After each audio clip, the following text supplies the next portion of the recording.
Since time immemorial, there have been flying saucers visible throughout the world.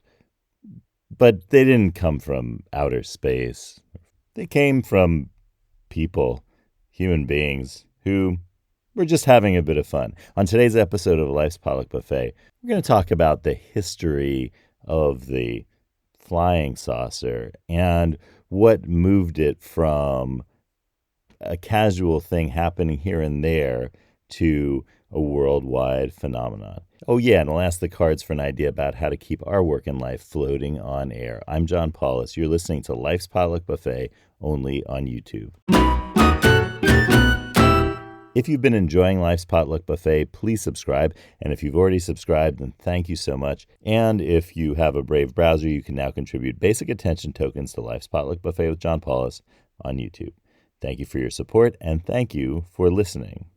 There's really no way to talk about the invention of something like the flying disc, what is called in the U.S. and elsewhere Frisbee, using the name registered by Whammo Incorporated as a trademark. No, the flying disc has been known by many names, including a discus in ancient times, where they were thrown in the same way that they will be thrown in Paris in this summer's Olympic Games. The discus, and those discuses, modern Olympic discus-styled discs, look a lot like what 1950s movies imagined flying saucers looked like coming from other places in outer space. And the flying disc has had lots of names in English. It's been called things, officially called things like the Whirlaway and the Pluto Platter and the Flying Saucer with no G, just an apostrophe. And none of those quite stuck the same way Frisbee did. And here's the story of the contemporary flying disc.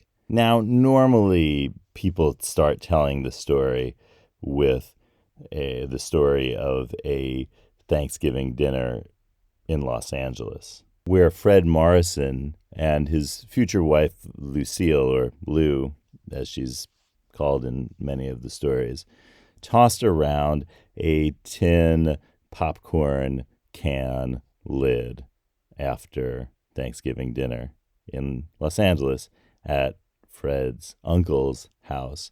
And in some of the stories, Fred's uncle is the one who suggests that this is a fun thing to do. And Fred's uncle wasn't alone. Tossing tin plates and tin tops of things and any discs made of tin was happening in a lot of places.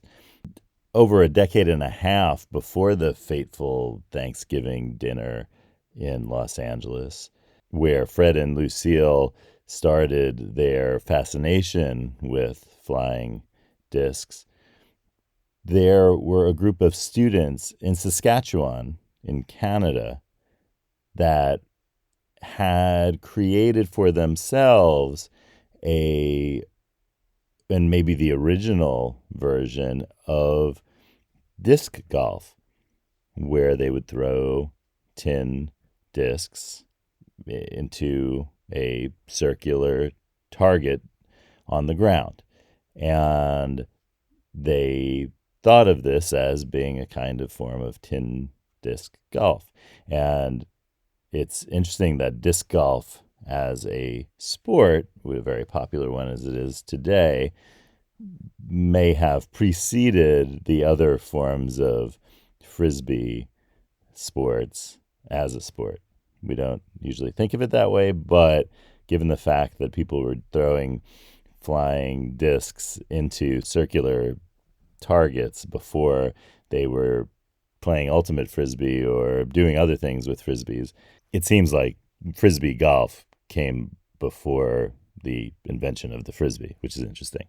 So the key element here, which Whammo has to thank for a lot of its success in the toy and game industry is the invention in the mid 20th century of injected molded plastics, because those are the things that really led to all of the fads and crazes that Whammo's business served. So, for example, and in some case created, for example, the hula hoop, which is modeled on a wood, bamboo specifically, type of wood hoop that was played with in Australia.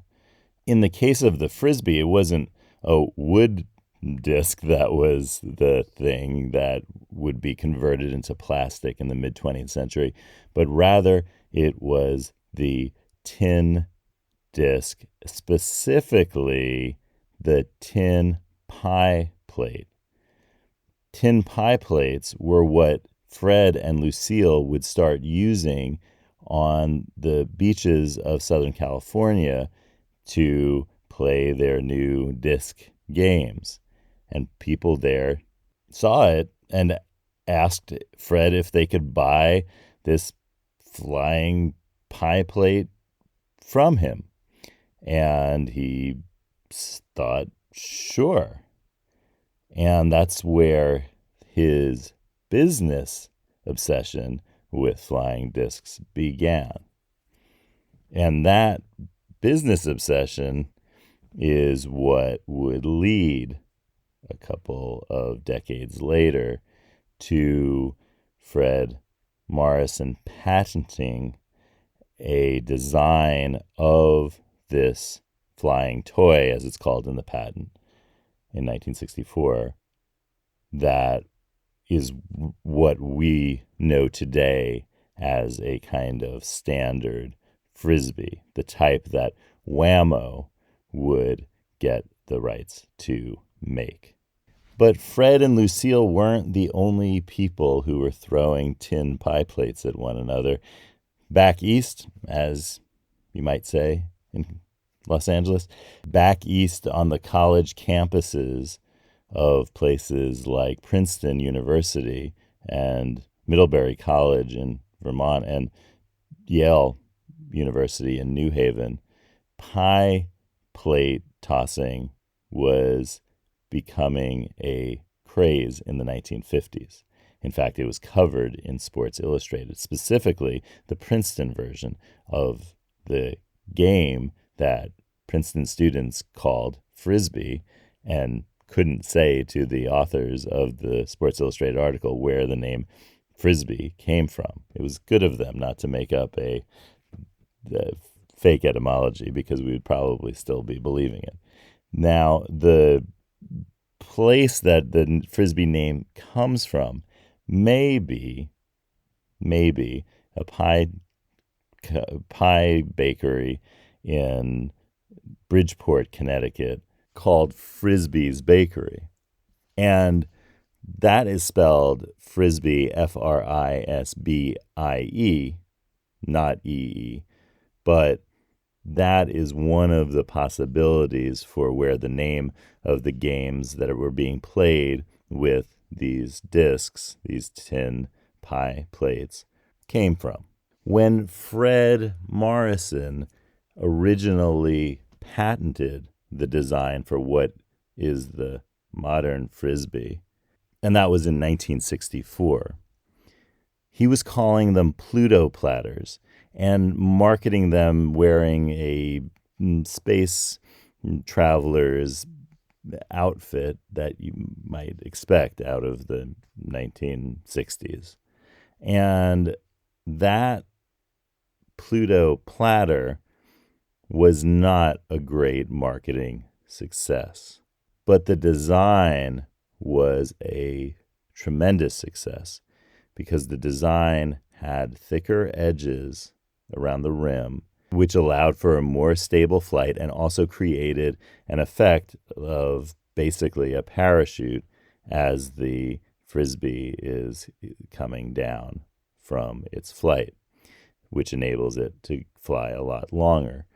And so the design of the Pluto platter was great. There was no doubt about that.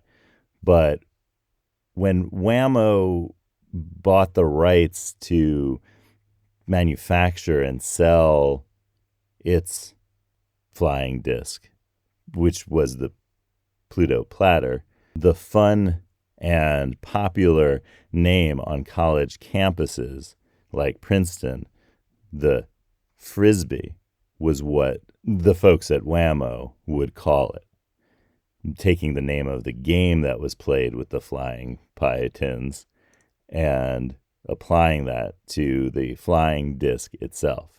And it was an instant success. Maybe the cards have some ideas for us about what can lead to some instant success in our work and lives. So cards, let's do this. Yellow lemons, blue dumplings, magenta noodles. Cards, tell us somethings.